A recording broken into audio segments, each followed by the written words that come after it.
Hello friends, welcome to works online classes. आज की class में हम डिस्कस कर रहे हैं जनरल साइंस के बहुत ही इंपॉर्टेंट क्वेश्चंस जो हाल ही में एचपीएसएससी के एग्जाम हुए थे उसमें पूछे गए थे। शुरू करते हैं। फर्स्ट क्वेश्चन है हमारे पास, life is absent on moon due to. Moon में लाइफ क्यों अब्सेंट है, इसका क्या रीजन है? मोस्टली जो रिक्वायरमेंट लाइफ के लिए जो फर्स्ट एंड फॉरमोस्ट जो रिक्वायरमेंट है दैट इज वाटर। तो जो मून है वहाँ पे वाटर नहीं होता है, राइट। फर्स्ट एंड जो फॉरमोस्ट कंडीशन आती है नो वाटर। जैसे मून है ना तो वहाँ पे एटमॉस्फेयर है ना ही वहाँ पे वाटर है, तो इसीलिए मून पे लाइफ क्या है, अब्सेंट है। फर्स्ट जो फॉरमोस्ट कंडीशन हमारी लाइफ के लिए होती है that is water. Second question है, sun appears reddish during the rising and setting time because sun जो है रेडिश दिखाई देता है हमें क्यों? जब जो सनसेट होता है या फिर वो राइज कर रहा होता है उसका रेड कलर आता है। ये रेड कलर क्यों होता है? क्योंकि जो रेड कलर करता है वो लीस्ट स्कैटर्ड होता है, right. This is least scattered. जैसे आपका विबग्योर की जो फॉर्मेशन बनती है VIBGOUR, जहाँ पे आपका वायलेट आता है, रेड रेड कलर जो आपका लीस्ट स्कैटर्ड होता है। According to Rayleigh principle, Rayleigh एक साइंटिस्ट थे जिन्होंने रिले थ्योरी दी थी। वो कहते हैं जो इंटेंसिटी आपके पास आती है, इंटेंसिटी वो किसके डायरेक्टली प्रोपोर्शनल होती है? 1/λ की पावर 4 के, राइट। लैम्डा जहाँ पे वेवलेंथ है, जो आपकी कलर्स आती है उनकी वेवलेंथ वो डायरेक्टली प्रोपोर्शनल आएगी किसके? इंटेंसिटी के। 1/λ की power 4 is directly proportional to intensity. ये रिले कहते हैं, रिले साइंटिस्ट ने ये थ्योरी दी थी। तो जो सन आता है उसमें जो रेड कलर होता है वो लीस्ट स्कैटर्ड होता है। जो स्कैटरिंग आपका इफेक्ट आता है तो क्या हो जाता है, लीस्ट स्कैटर होने की वजह से आपको ये रेड कलर ज्यादा वहाँ पे रेडिश दिखाई देता है सन जब सनसेट होता है या फिर सनराइज होता है, राइट। जो सनसेट के टाइम या सनराइज के टाइम ये बिल्कुल कहाँ होता है? सन नियर द हॉरिजॉन होता है।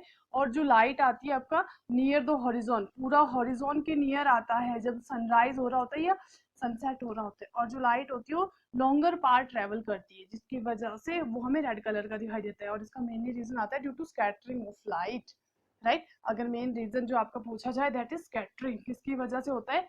Scattering of light. लाइट जो स्कैटर्ड करती है उसकी वजह से ये क्या आता है हमारे पास? रेडिश कलर का आता है। The green colour of water in lake due to, ये आता है आपकी वजह किसकी वजह से? एल्गाई की वजह से। जो लेक में आपके पास ग्रीन कलर आता है that is due to the algae. जो आपके क्लोरोफिल उसमें प्रेजेंट होता है, क्लोरोफिल ग्रीन कलर का जो क्लोरोफिल इसमें मोस्टली प्रेजेंट होता है, तो इसी की वजह से आपके पास क्या आता है? ग्रीन कलर आता है वाटर का, right. Best insulator, best insulator कौन से होते हैं? जो इंसुलेट कर पाते हैं। इंसुलेटर से हमारा मतलब है ऐसे मटेरियल जो क्या करते हैं, जैसे आपके एनर्जी है, इलेक्ट्रिसिटी है, हीट है, उसको क्या करते हैं? इजिली ट्रांसफर कर देते हैं, that are known as insulator. तो बेस्ट इंसुलेटर आपके पास आता है जैसे डायमंड हो गया, that is also known, diamond है, एयर है, ये सारे आपके किसके एग्जाम्पल आते हैं? ग्लास हो गया, that are the best insulator. इनको बेस्ट इंसुलेटर के एग्जाम्पल्स में रखा जाता है। Next question number 5 is, any foreign particle which stimulates the formation of antibodies. Antibody के लिए फॉर्मेशन के लिए जो फॉरेन पार्टिकल आता है दैट इज एंटीजन। उसको क्या कहा जाता है? उसको कहा जाता है एंटीजन। ये एंटीजन क्या होते हैं? ये इंड्यूस करते हैं हमारे इम्यून रिस्पॉन्स को, राइट। एंटीजन क्या करते हैं? हमारे इम्यून रिस्पॉन्स जो होते हैं हमारे उनको इंड्यूस करते हैं। Clear. Next question number 6 is, the vast resource of utilized natural gas can be used in the production of. Natural gas का कहाँ किया जाता है? It is used in the production of fertilizers. ये यूज किए जाते हैं फर्टिलाइजर जो आपके आते हैं, मैन्योर एंड फर्टिलाइजर। मैन्योर आपका ऑर्गेनिक में आता है, फर्टिलाइजर इनऑर्गेनिक में आता है जो केमिकल्स के थ्रू बनते हैं, right. Next question number 7, season of earth is caused by. जो अर्थ का जो सीजन आता है किसकी वजह से होते हैं? जो सीजन आते हैं अर्थ में, जैसे आपका विंटर है, जो भी आता है, मानसून सीजन है जो आजकल चला हुआ है, जैसे आपका गर्मियों का सीजन है, राइट। तो हमारे पास क्या आता है? ये सीजन किसकी वजह से होते हैं? ये आपकी जो अर्थ है वो स्पिन करती है एक्सिस पे। This is due to the spin axis is tilt with respect to orbital plane. जो आपकी अर्थ है, अर्थ के जो स्पिन करने के एक्सिस हैं ये जो टिल्ट होते हैं, कहाँ पे टिल्ट होते हैं? दैट दिस इज टिल्ट इन, कहाँ पे? ऑर्बिटल प्लेन पे। अपने ऑर्बिट में जो घूमना होता है उसको ऑर्बिटल प्लेन कहा जाता है, वहां पे जो ऑर्बिटल पोर्शन में घूमती है। और ये अपने स्पिन पे जो टिल्ट होती रहती है इसकी वजह से वहां पे क्या होते हैं? सीजन होते हैं अर्थ में। That is this is due to the spin axis is tilt with respect to orbital plane, right। 1 degree longitude on the equator is equal to a distance of, जो 1 डिग्री longitude की हम बात करते हैं ये आपके पास आता है अप्रोक्सीमेट 4.6 माइल्स के बराबर। 1 डिग्री longitude किसके बराबर होता है? 4.6 माइल्स के बराबर। और ये वैल्यू आपके पास अगर फीट में पूछी जाए तो 288-200 फीट के बराबर होती है। 288-200 फीट या फिर 54.6 miles, Zaid crops are, Zaid crop कौन सी होती है? आपने खरीफ क्रॉप की बात करी, आपने बात करी आपके पास आती है खरीफ क्रॉप एंड रबी क्रॉप्स। जो इन दोनों के बीच में जो क्रॉप्स आती है that are known as Zaid crops, right. Kharif crops होगी, रबी क्रॉप्स होगी, इन दोनों के बीच में जो आती है उनको कहा जाता है जैद क्रॉप्स। ये आपके किसके बीच में आती है? जैद क्रॉप्स वो क्रॉप्स होती हैं जो बिल्कुल शॉर्ट टाइम पीरियड के लिए होती हैं, ठीक है। शॉर्ट टाइम पीरियड मतलब इनको समर सीजन क्रॉप भी कहा जाता है, समर सीजन क्रॉप भी कहा जाता है, जो समर के सीजन में होती हैं और ये शॉर्ट टाइम के लिए होती है। शॉर्ट टाइम के लिए जैसे आपका आजकल वाटरमेलन है, राइट, वाटरमेलन हो गया, ये भी जैद क्रॉप में आता है। कुकुम्बर हो गया, खीरा जो भी आता है that are in Zaid crops, right. Besides carbohydrate a major source of energy in our food is, जो है कार्बोहाइड्रेट्स के अलावा जो मेजर सोर्स आता है हमारे पास that is fats, right. Food में जो आता है हमारा फैट्स, ये फैट्स विटामिन की फॉर्म भी आते हैं जो फैट सॉल्युबल होते हैं और इन दी फॉर्म ऑफ फूड भी आते हैं। Vitamin help in blood clotting, blood clotting में कौन सा हेल्प करता है? दैट इज विटामिन के। विटामिन के हेल्प करता है किसमें? ब्लड क्लॉटिंग में, right. Which gas is use in the yellowish lamps used street light, street light में जो येलोइश लैम्प में जो गैस यूज की जाती है वो कौन सी होती है? वो आपकी आती है यहाँ पे सोडियम, सोडियम वेपर्स यूज किए जाते हैं, उसकी वजह से जो येलो कलर आता है sodium vapours, right. Which gas is use in yellowish lamps used as a street light, वो होते हैं सोडियम वेपर्स। कौन से होते हैं? सोडियम वेपर यूज किए जाते हैं जिसकी वजह से येलोइश कलर आता है।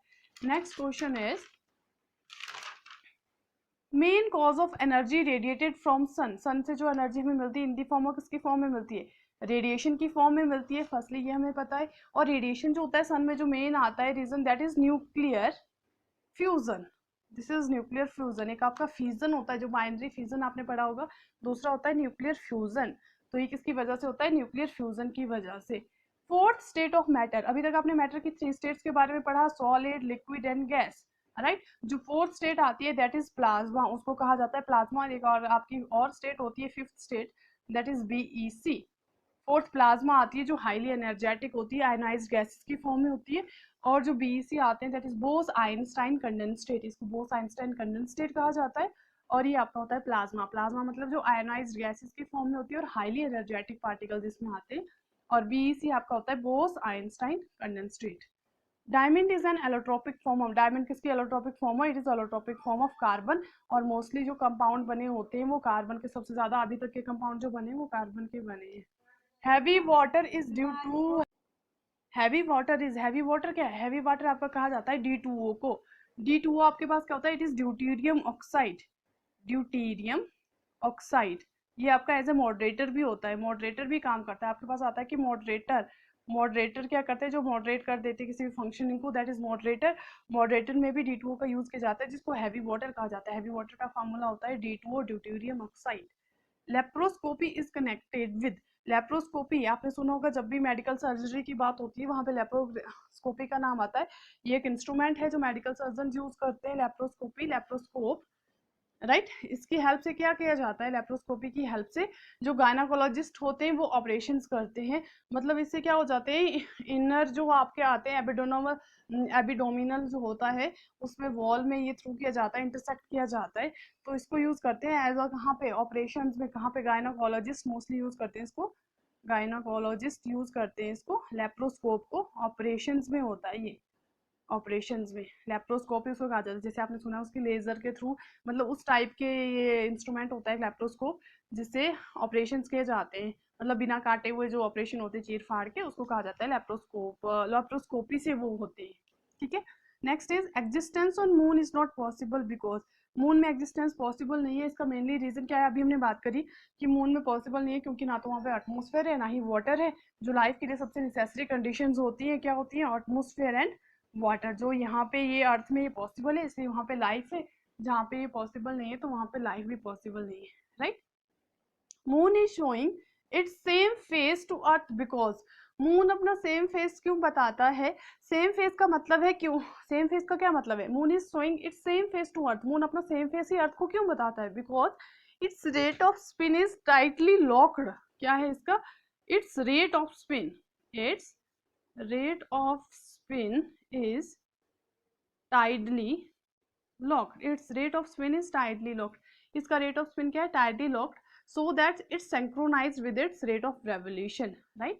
रीजन मेनली आता है कि जो उसका रेट ऑफ स्पिन है वो टाइटली लॉक्ड है जिसकी वजह से मून का वही फेस दिखता है, ठीक है, so that its synchronized with its rate of revolution, synchronize rate of revolution, right, revolution, इसी की वजह से ही जो मून का सेम फेस अर्थ को दिखता है। द क्यूटिकल इज अब्सेंट इन, ये कहाँ पे एब्सेंट होता है, दीज आर अब्सेंट्स इन हाइड्रोफाइट्स, ये कहाँ पे एब्सेंट होते हैं, हाइड्रोफाइट्स में ये एब्सेंट होते हैं। हाइड्रोफाइट्स आगे जो आपके यंग रूट्स आते हैं या फिर जो अंडरग्राउंड टिश्यू आते हैं उसमें भी ये एब्सेंट होती हैं क्यूटिकल, अंडरग्राउंड जो रूट्स आती हैं उसमें या फिर जो यंग रूट्स होती हैं उसमें ये एब्सेंट होते हैं, कौन, क्यूटिकल वहां पे एब्सेंट होते हैं, right. The term RH factor, the term RH factor refers to, RH factor का क्या मतलब है, फर्स्टली RH जो इसमें पूछा गया है, जो RH की फुल फॉर्म पूछी गई, दैट इज इसका मतलब आता है रिसिस फैक्टर, RHESUS FACTOR, यहाँ पे इसकी क्या पूछी गई थी, फुल फॉर्म, RH की फुल फॉर्म क्या है, दैट इज रिसिस फैक्टर, इसको कहा जाता है RHESUS रिसिस फैक्टर। रिसिस फैक्टर का हमारे पास मतलब है कि अगर हमारे पास ये क्या होता है कि इनहेरिटेंट प्रोटीन होती है जो कहाँ पे पाई जाती है, सरफेस ऑफ ब्लड सेल में पाई जाती है। RH इज इनहेरिटेंट, इनहेरिटेड जो हमें हेरिडिटी के थ्रू मिलती है, इनहेरिटेंट प्रोटीन होती है, ये कहाँ पे मिली, कहाँ पे पाई जाती है, ये पाई जाती है रेड ब्लड सेल में, RBC में, जिनका 120 डेज जिनका लाइफ स्पैन होता है, राइट, उसमें पाई जाती है। अगर आपके ब्लड में, if your blood has the protein, अगर आपके ब्लड में प्रोटीन है तो आपका RH फैक्टर क्या आता है, पॉजिटिव आता है। और अगर यहाँ पे लैक ऑफ प्रोटीन है, किसमें, अगर आपके ब्लड में लैक ऑफ प्रोटीन है तो आपका जो RH फैक्टर आएगा दैट इज नेगेटिव, वो क्या होगा, नेगेटिव होता है। क्लियर हो गया, तो RH का मतलब होता है रिसिस फैक्टर। रिसिस फैक्टर ये क्या है आपके पास, it is an inherited protein found on the surface of RBC, inherent protein होती है जो RBC के सरफेस में पाई जाती है। क्लियर है, thanks for watching this video.